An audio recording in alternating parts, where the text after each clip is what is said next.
let's be honest, if there has been any speech on the world stage in recent times that has restored the image of the black race, that has lifted high the spirit of the African people, and that has brought us renown, inspiration, and really elevated our consciousness and dignity. It is this address by His Excellency John Dramani Mahama. And I'm not surprised that he continues to receive very rare reviews, tremendous acclaim. A lot of analysts, international relation experts, pundits are all asserting in very clear terms that this will go down in history as one of the most consequential, the most seminal UN speeches ever delivered. And we have to really be proud as Ghanaians that President Mahama took to the global stage, went to the United Nations in New York, and did not embarrass us, did not let us down, did not just, make those mundane statements that will not give us the respect, the honor that we deserve. And you have heard many of our fellow Africans say that they could associate with President Mahama's address.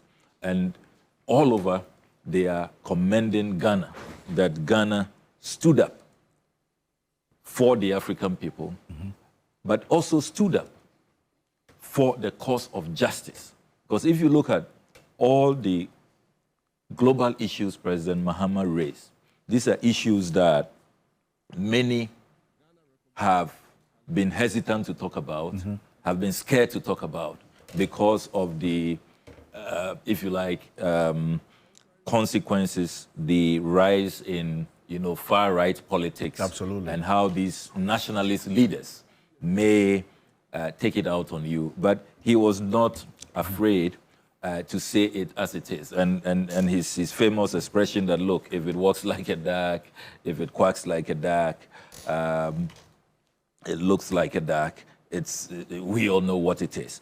And on the Palestinian issue, he first and foremost reminded the international community that Ghana has always been on the right side of history, that we recognize the state of Palestine as far back as 1988. We have always been for the two-state solution, that it is totally abominable and detestable, irreprehensible to say that one state should not exist and that you are going to wipe away a whole nation, a whole group of people, human beings, and that the UN's position, the two-state solution, which Ghana as far back as 1988, and we have been consistent, and we are always proud to remind everybody that in this country, we have given full diplomatic accreditation to the state of Israel and to the state of Palestine. And we are very proud of that.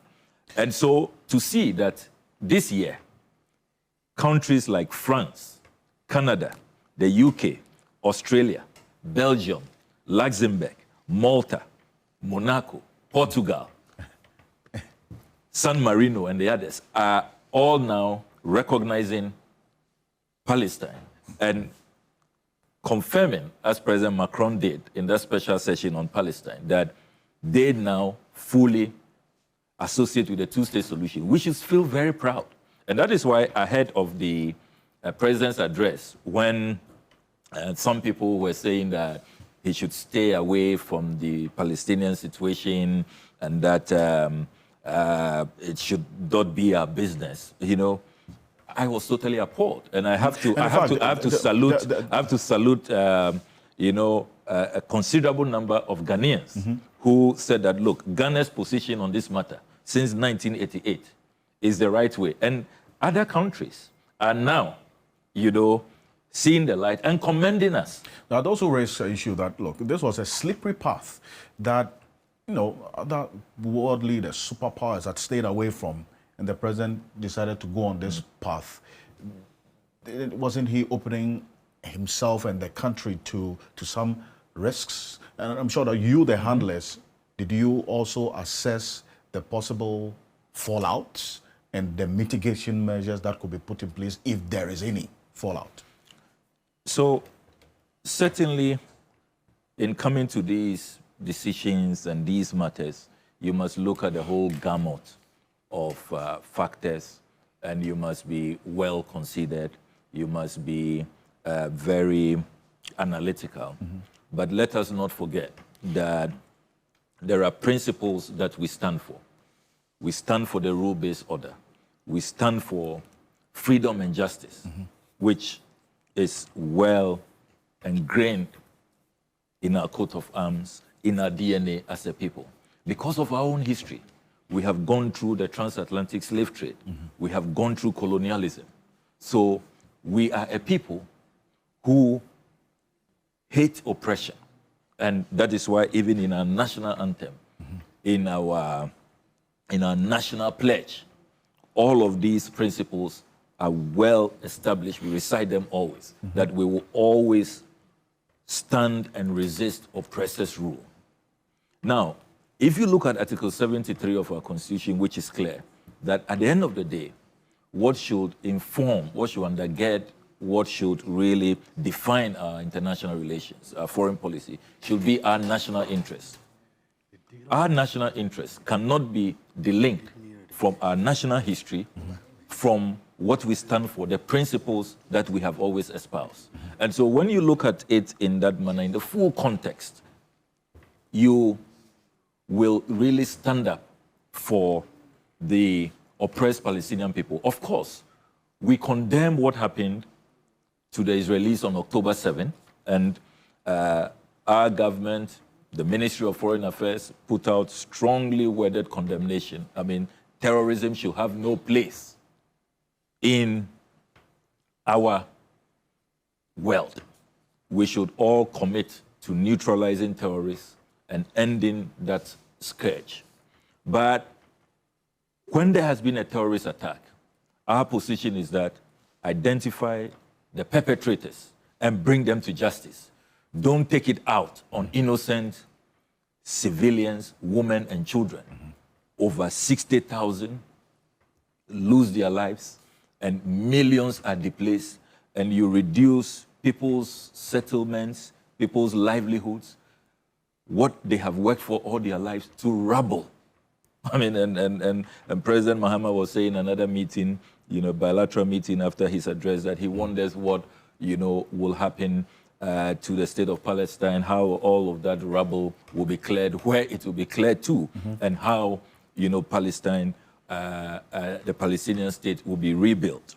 So you see a certain vindication now. You notice that after President Mahama's address, which has been well received, and many leaders, aligning with his position, you see now that President Trump put out a 20-point plan. In fact, and last night we put out our formal position on the president's instruction on Ghana's position on President Trump's 20-point peace plan. And that's why I started this conversation with you, because that's the latest. We received this statement before midnight last night, and this is it, that statement in support of President Donald Trump's 20-point Gaza peace plan. So you say Ghana supports this 20-point Donald Trump solution. This is what this statement is all about. Yes. Why the support exactly? So this statement is very much consistent with President Mahama's address at the United Nations. President Mahama, if you recall, stated emphatically that the crimes in Gaza must stop. He didn't mince words at all. That's a verbatim quote from his address. The crimes in Gaza must stop. He called for de-escalation, that this genocide, and you heard Dr. Ibn Chambers very clearly, And before this UN address, Ghana had stated that we align with the position of the UN experts. I mean, we have scholars and experts on genocide who have concluded in a unanimous report that what is happening to the Palestinians is genocide and that it has to be called what it is. Now, this Trump 20-point Gaza peace plan calls for exactly what President Mahama is demanding. Would there be an end to this tremendous suffering ceasefire, and the loss of human lives? De-escalation. This is clearly an olive branch being extended. The Trump administration, which, remember, has a lot of leverage, they wield tremendous influence on Israeli politics. And Prime Minister Netanyahu listens to President Trump. So President Trump has the influence and the Trump card, no pun intended. Yes. Now, this 20-point peace plan, if you study the 20 points, which calls for an immediate release of the hostages on both sides from Hamas and then from the Israeli authorities, specific numbers have been provided, and for every hostage released by Hamas, 15 Israelis will be released. And then it calls for a de-radicalization of Hamas. It calls for a safe passage for Hamas to move out of Palestine to a country of their choice where they will be protected. Yes. The peace plan is also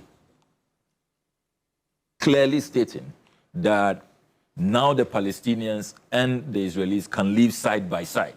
Remember that this has become a contentious issue where Prime Minister Netanyahu said that it is his desire to abolish the Palestinian state and that he does not think that a two-state solution is the way to go, really contradicting the UN position on this matter since 1948. I am delighted that this 20-point peace plan, and it's a major shift, we have to admit, even on U.S. foreign policy. So it shows that all of the international pressure by President Mahama, those who have come on board, led by President Macron, Prime Minister Keir Starmer, and the Prime Minister of Canada, Norway, and others, clearly that pressure, is yielding results. So what this peace plan will do is to eventually lead to ceasefire and de-escalation, return of the people of Palestine who are seeking refuge in many places around the Middle East. And then, most importantly, it will begin to usher us into a rebuilding of Gaza. So it's a very significant development. It calls for a peace board as well. Right. And there's been some controversy, though, about the first person named, former Prime Minister of the UK, Tony Blair, who's been named to serve on the peace board.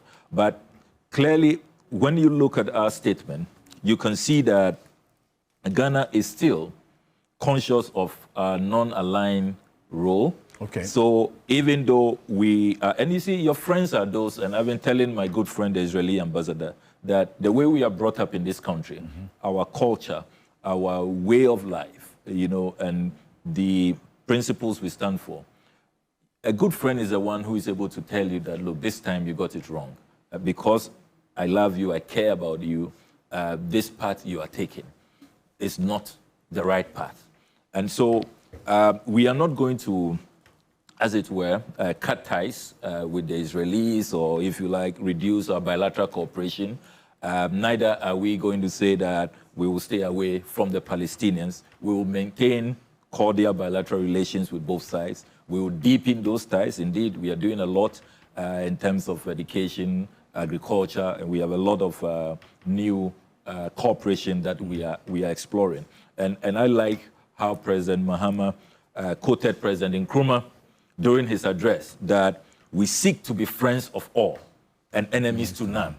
That has always been our raison d'etre. Okay. And it will continue to guide us, as we pursue our foreign policy. And so the statement we put out last night on President Mahama's instruction was to really urge all factions, particularly Hamas, which, remember, that until this morning had not responded.